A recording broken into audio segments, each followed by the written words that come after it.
My best friend called herself the sole founder Onstage. I just sat quietly, knowing every line of code and the legal rights still belonged to me. I met Zoe on the second day of college, sitting 2 rows behind me in a lecture hall that smelled like cheap ambition and burned espresso.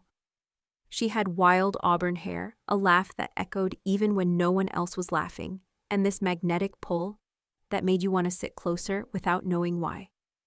We became friends when we both got lost in the same parking structure. Classic ADHD moment. We bonded over a shared inability to follow campus maps and an even deeper frustration with how the world expected brains like ours to behave. Zoe was the extrovert, the face, the idea fountain. I was the quiet one who made things actually work. She said I had a brain like an API. I said she could talk a vending machine into refunding your money and giving you a snack on top. We were chaotic, weirdly efficient, and completely inseparable. The idea for our app Focus.ai was born sometime around 2 a.m. in my tiny studio apartment. I was debugging a planner plugin while she was rage-talking about missing therapy again. She threw her hands in the air and said, "Why isn't there an app that just gets how we function? Something that doesn't shame us for skipping a day, but still nudges us forward." That one sentence changed everything. I couldn't stop thinking about it. The next day, I skipped 2 classes and spent 8 hours sketching out logic trees and dopamine-based reward systems. Zoe showed up with sushi and whiteboard markers, and we didn't sleep for the next 3 nights. By the end of the week, we had a Notion board full of ridiculous feature names. Task Tamagotchi was one, and a rough onboarding flow in Figma. 2 weeks later, I had a janky beta version working locally. Within a month, we were live. 143 users, all from a single Reddit thread. We celebrated with dollar store champagne in her kitchen, hugging each other like we'd just been acquired by Google. Zoe was incredible at feedback sessions. She'd ask open-ended questions, validate people's pain points, and make them feel like we built this thing just for them. She started recording user interviews and cutting together TikToks. One went viral, 27K likes in 2 days. Meanwhile, I was in the back end fixing login bugs, optimizing API calls, setting up AWS Stripe domain registration, and writing every line of backend logic from scratch. I registered the GitHub repo under my personal email. Not because I wanted control, just because we didn't have a business one yet. Zoe didn't question it. Neither did I. We weren't founder and engineer. We were a team, a unit. She'd sleep on my couch when she was too tired to walk home. I knew her coffee order better than mine. We didn't have an office. We had late-night fire escape noodles and 2 a.m. breakdowns, followed by breakthroughs. There was one night late fall, early hoodie season, where we'd just hit 1,000 users. Zoe looked at me, eyes glassy from cheap wine, and said, "Promise me no matter how big this gets, it's always 50-50. I promised. Without blinking, without asking for a contract. Because I believed her, because I wanted to. Because when you build something with someone from scratch, something that pulls pieces of both of your souls into code and pixels, you don't think about paperwork. You think about launch day. You think about people messaging you, saying your app helped them get out of bed. You don't think about being erased, not yet. But looking back, that was my first mistake. It started small, harmless even. Zoe would casually say my app in conversations. At first I thought she meant our app and just slipped. I didn't correct her. I told myself it was easier that way. She was the one doing the interviews after all. She'd always been better with words. She had a way of making even venture capitalists feel like they were missing out if they didn't invest right that second. She wasn't lying, not exactly, just simplifying. For the sake of the pitch. She's our product visionary, one investor called her. She's the story, another said. Apparently, I was the code. And code doesn't talk. When TechFem featured us in a Rising Women in Tech article, I remember reading the first paragraph out loud. Zoe M., a solo female founder, is changing the ADHD productivity game. Solo. Founder. My name was mentioned, sure, somewhere in paragraph 5. Claire, her technical partner. Partner, not co-founder, not builder, not creator. Just on the help. I closed the tab. I brought it up once. After a late-night call with a YouTuber who wanted Zoe to do an interview. I asked her gently, "Hey, do you think maybe we could clarify some of the branding? I'm not trying to be petty, if people don't see me as part of this," she interrupted fast. Nervous laugh.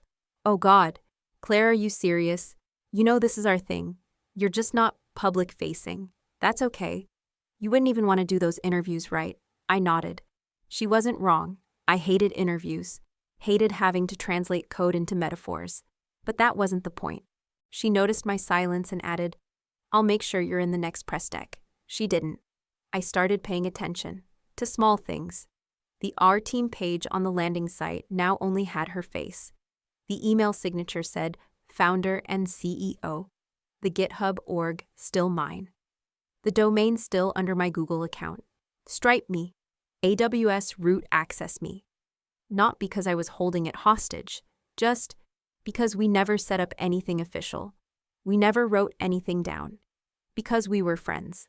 But friends don't post LinkedIn updates calling themselves the sole visionary behind Focus AI, and they definitely don't remove your name from the company bio without telling you. The real punch in the gut came with the Series A deck. Zoe had sent it to me late one night asking for technical corrections. I opened it. Page 3, Founder Zoe M. No mention of me anywhere, not even as CTO, not even as team member. I stared at it for a solid minute. Then I opened my notes app and wrote one line. This is when it stopped being ours. But I didn't call her out. I didn't rage. I didn't delete the domain or revoke the AWS keys. I did something worse. I started archiving. I downloaded every GitHub commit history. I screenshotted every early Slack convo where we mapped out the product. I dug up receipts of every charge made to my credit card for hosting fees, analytics tools, design subscriptions. I opened a new folder on my desktop. Named it Just In Case. I kept working, every update pushed, every bug fixed, every beta tester request answered. I showed up like nothing changed. But inside something was shifting, not just trust, identity. It's one thing to lose credit. It's another to feel yourself fading from your own story.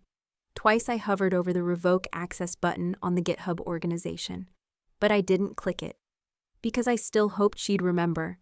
That this thing we built came from both of us, that she wouldn't forget what I gave up to make it happen, sleep money grad school, that maybe she was just too busy to notice she was erasing me. But then came the moment I couldn't ignore. I tried logging into Slack one morning, and it said my credentials were invalid. We'd just pushed a new update the night before, something I'd worked on for 3 weeks. So I figured it was a bug. Restarted my laptop. Tried again. Still locked out. I opened GitHub. My access had been revoked. Then I checked my email, or tried to. My allfocus.ai email had been deleted. I remember staring at the error message and thinking, this has to be a mistake. A settings bug, a billing issue, something, but deep down I knew. Zoe had locked me out. She called 2 hours later. Hey Claire, I was gonna text, but I figured it's better to just talk. That's never a good sign. Her tone was soft. Practiced. Like she'd rehearsed this call in front of a mirror. So, listen. We're onboarding some new advisors, and they think we need a more streamlined leadership structure. It's not personal. I still love you. You're still family. But for investor clarity, I had to restructure some stuff. Restructure, I repeated. I'm still working out the equity side. You'll always be part of this journey, Claire. You know that. She kept talking like I was already gone. Like I was some intern who'd done a good job and should be grateful to have been part of the journey. I asked one question, did you just delete me from my own company? She paused. Claire? It's not about deletion. It's about growth. And that's when something inside me, something soft and naive, died. After we hung up, I sat at my desk for a long time, staring at nothing. My inbox was gone. My code access revoked. Stripe dashboard locked. Even the team Notion, where I kept our sprint planning, was blank to me now. It was the digital equivalent of walking into an office you helped build, and finding your keycard no longer works. No goodbye, no warning, just silence where your life used to be. I wasn't angry, not at first. I was numb. I walked around the block. Twice, maybe 3 times. I don't remember. All I could think was, how do you disappear from something you helped bring to life? That night I called my brother. He's a tax attorney. We don't talk often. But when I told him what happened, he didn't say, oh no, or I'm so sorry. He said, okay, do you still control the domain? Yes. Stripe, no. She must have changed the credentials. AWS root access is still mine. GitHub.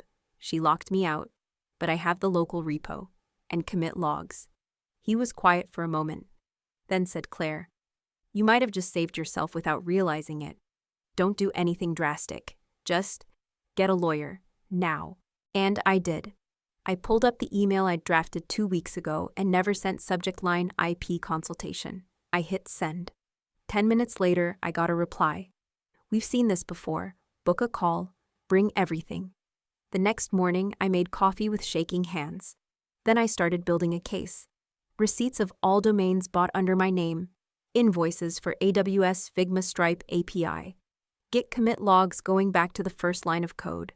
Early Slack chats where Zoe called us co-founders. Screenshots of her calling herself solo founder 2 months later. I wasn't building revenge. I was building proof. Proof that this thing didn't exist without me. That I wasn't just support, I was structure, foundation, the unshakable logic under all her vision. A week passed. Then came the headline. Focused AI raises $1.8 million seed round led by Altcore Ventures. Zoe's face was everywhere. She was called a trailblazer, visionary founder. The next big thing in neurodiverse tech. No mention of me, not even a whisper. But I wasn't erased, not really. Because she forgot something. I still own the name, the brand, the code, the infrastructure. She forgot you can't raise money on something that doesn't legally belong to you, and that was her first mistake. The article dropped on a Thursday morning. Zoe smiling in a bright orange blazer. The headline, Focus.ai, raises $1.8 million to revolutionize ADHD productivity tools. I read it, twice, then a third time. She called herself the sole founder again. Said the product was her vision, her blueprint, her life's work. She thanked Altcore Ventures and 3 other angels I'd only vaguely heard of. What she didn't thank me, not by name, not by role, not even a generic to everyone who helped along the way. But I didn't cry. I opened a browser tab, typed HOAS domains, entered Focus.ai, status registered, registrant Claire W. expiration next year, auto renewal active. I sipped my coffee and clicked over to Stripe, still under her name. Fair. She'd changed the credentials, but Stripe uses domain-based email verification, and the domain's still mine. I reached out to my lawyer. She's using trademarks and infrastructure without license. The brand is still tied to my domain. The codebase came from my original repo. She's presenting something to investors that she doesn't legally own. There was a pause on the other end. Then she said, okay, we don't go to war, we go to documentation. We spent 3 days assembling the case. The first version of the logo I made on Canva. My original invoice for the domain. GitHub commits with timestamps back to month 1. My AWS root registration showing all deployment activity under my billing profile. Emails between Zoe and I referencing our company, our project co-founders. By Sunday, we had a full file, not a lawsuit, not yet, just a cease and desist. And we sent it to everyone, Focus.ai's official email. Altcore Ventures, the 2 other investors listed in the article, their legal counsel, and to Zoe. The subject line was simple. Use of intellectual property without consent. Immediate action required. I thought maybe I'd get a reaction in a day. 2, maybe 3. It took 6 hours. Altcore's partner emailed back, Hi Claire. Can we schedule a call immediately on the Zoom call? Their tone had shifted entirely. We were told you were a silent tech advisor. Zoe's legal said the IP had been transferred under verbal agreement. Can you confirm your position in the company? I was calm. I was never silent, and there was no transfer. I created the original infrastructure, own the domain, and can demonstrate version control. Unless you'd like the app to go down next week due to AWS terms of service violations, I suggest we clarify ownership soon. They asked for 48 hours. I gave them 24. During that time, I got a message from someone I hadn't heard from in over a year. Ryan, a friend of a friend who used to help us QA the beta versions. He DM'd me, hey, just saw the news. I thought you were one of the founders. Zoe said you ghosted early on. I sent back one screenshot. GitHub commit number 1. Dated 14 months ago. Author Claire W. message. First push. Focus.ai backend setup. Then I added ghosts don't write production code. He didn't reply. But 3 hours later, Zoe removed her solo founder headline from LinkedIn. She knew I'd drawn a line. And this time, I wasn't bluffing. By Monday, Altcore sent over a proposal. We'd like to retain the product but transfer co-founder rights. Zoe is considering stepping back. We believe this is the most efficient resolution. I didn't say yes, yet. I wanted one thing first. I wanted to see if Zoe would actually say it. The next morning she texted, just 3 words. We should talk. Zoe asked to meet at our old favorite coffee shop. The one with mismatched chairs and chalkboard menus where we used to brainstorm feature ideas on napkins and spill matcha on our wireframes. It used to feel warm, familiar. Now it felt like a courtroom wearing latte art. She was already seated when I arrived, phone, face down, fingers tangled nervously in her scarf. You look good, she said. You look busy, I replied. We both smiled politely, the kind of smile that comes with bruised memories and open invoices. She got straight to the point. Look, I get it. You're mad. You feel like I cut you out. But we were under pressure. I had advisors breathing down my neck. They wanted clarity speed, one story. I looked at her. So you chose the story where I didn't exist. She looked down, didn't answer. I never meant to erase you, she said after a long pause. I was trying to survive the momentum. I didn't think you'd fight back. You didn't think I'd remember what I built, I said. But I do. And now, so do your investors. She leaned forward. So what happens now? Are you going to kill the product, sue the company, go public? I shook my head. No, I'm not here for revenge, Zoe. I'm here for ownership. I'm here to stop pretending I didn't matter. There was silence between us, the kind you can only have with someone who once knew your passwords and your trauma history. Then I laid out my terms. Here's what's going to happen. You will step down publicly and remove all references to solo founder. Your equity will be converted to early-stage advisory status. You will retain personal dignity, your reputation, and a generous advisor share. But the company, it returns to its rightful structure. Zoe stared at me like I'd just written the ending she thought she'd control. You're serious. I already own the domain, the brand, the infrastructure. All I had to do was flip one switch, and AWS would have suspended every server in 12 hours. She blinked. You would have done that, no, but I could have. And that's why we're having this conversation in a coffee shop instead of in court. She didn't speak for a long time. Then she exhaled and said, Fine. You want your name back on the company, it's yours. I'm tired. It wasn't surrender, it was self-preservation. She wasn't admitting what she did was wrong. She was just choosing not to lose more than she already had. The paperwork was filed the following week. Altcore facilitated the transition. Claire W. listed as founder and product lead. Zoe M. listed as founding advisor inactive. No drama, no press release. Just a quiet line in the investor update leadership team restructured. IP now fully secured under primary founder. People started DMing me. Wait. I thought Zoe was the founder. Was this always your product? Why didn't you ever say anything? I never replied. I didn't need to. Because the next build went out with my name in the changelog. Because the About page now showed my photo next to the caption Claire W. creator of Focus.ai. And Zoe. She went quiet, deleted a few old posts, turned her LinkedIn into freelance startup consultant, started talking about new ideas she was incubating. I didn't stalk her, but people sent screenshots. And that was enough. I didn't feel victorious. I felt restored. Like I'd been slowly erased in pencil, but the outline was always there, waiting to be inked back in. 3 days after the paperwork was signed, Zoe texted me. Just one sentence. If we'd talked earlier, maybe it wouldn't have ended this way. No apology, no ownership. Just a subtle rewrite of history, as if my silence, not her choices, was what broke us. I stared at the screen for a moment, then archived the message. Not because I was angry, because I was done. That same morning, I updated the app footer. The team had rebuilt the site after the leadership handover. New design, new architecture, cleaner, faster, sharper. But I kept one thing subtle. Down at the bottom where no one really looks, I added built by someone who no longer needed to be seen. It was petty, I'll admit that. But it was also true. Zoe never reached out again. She unfollowed the company account, removed Focus.ai from her LinkedIn bio, and rebranded herself as a startup strategist. People moved on. The industry forgot. But I didn't. Not out of bitterness, out of clarity. Because once you've been erased from your own narrative, you learn to write your name in ink. And you never again let someone else hold the pen. The product kept growing. We launched new features, built an iPad app, made it easier for neurodivergent users to track progress without shame.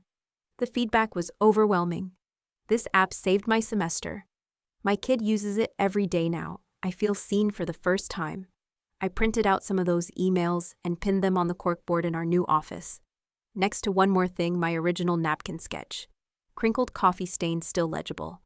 A little drawing Zoe once laughed at, now worth millions. VCs asked me if I wanted to rebrand. Maybe move away from the past launch under a new name. I said no. Not because I was holding on, because I had every right to stay. I gave Zoe the dignity of exiting quietly, but I stayed, louder than ever, in product decisions, in every back-end commit, in every team stand-up where someone says, "Claire, what do you think?" I stayed. And I rebuilt, exactly the way I wanted. Some nights, I still think about those early fire escape noodle dinners, the late-night jokes, the stupid names we brainstormed for features that never made it. I miss that version of her, the one before ambition rewrote friendship. But I don't regret anything, because now when someone asks who built Focus.ai, the answer isn't complicated. It's just me. They asked me to speak at a Women in Tech conference. I almost said no. Not because I was nervous, but because I wasn't sure if I had anything new to say. They already knew the company. They already knew the product. What could I possibly add? But then I realized they didn't know the story, not the one on LinkedIn, not the one in TechCrunch, the real one. So I said yes. The auditorium was small, intimate. Mostly women in blazers with notebooks, laptops open, recording everything like they didn't want to miss a single ounce of someone else's hard-earned wisdom. I stood behind the podium and looked at the faces in the crowd. Most of them were younger than me, hungry, hopeful, naive in a way that was beautiful and dangerous. I took a breath and started. I'm Claire. I built Focus.ai. Not alone, but not silently either. I was the developer, the infrastructure, the invisible force that made everything work. For a long time, I thought that being quiet meant being respected. That if I didn't ask for credit, people would give it anyway. I paused. I was wrong. I told them about Zoe. Not by name. I didn't need to. I wasn't there to drag anyone. I was there to tell the truth. I didn't fight back with rage. I fought back with receipts, with dates, with version histories, with documentation. They laughed at that. Not out of mockery, out of recognition. Because every woman in tech knows what it feels like to have to prove you were there. Someone asked during Q&A, would you do it differently? Would you protect yourself sooner? I smiled. I'd sign things, that's for sure. But no, I wouldn't change the building part. Only the part where I let someone else narrate the story. After the session, 3 women waited by the stage to talk to me. One looked like she hadn't blinked the entire time I was speaking. I've been in your shoes, she said. My co-founder tells everyone I'm just operations. Even though I wrote the algorithm.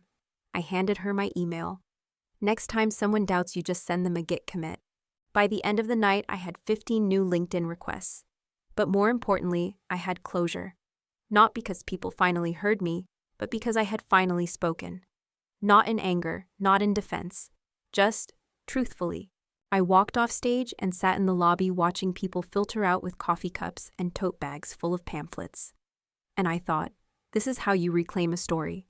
You don't scream over someone else's version. You just tell yours.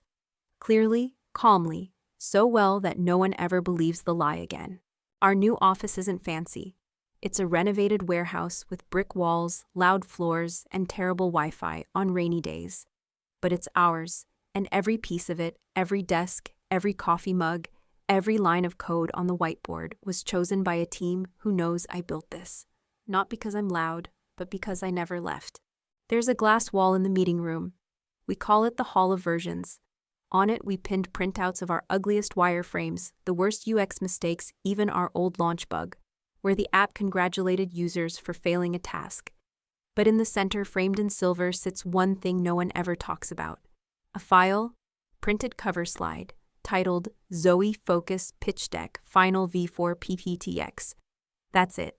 No caption, no snark, just a quiet presence, a reminder of how things almost ended and how they didn't.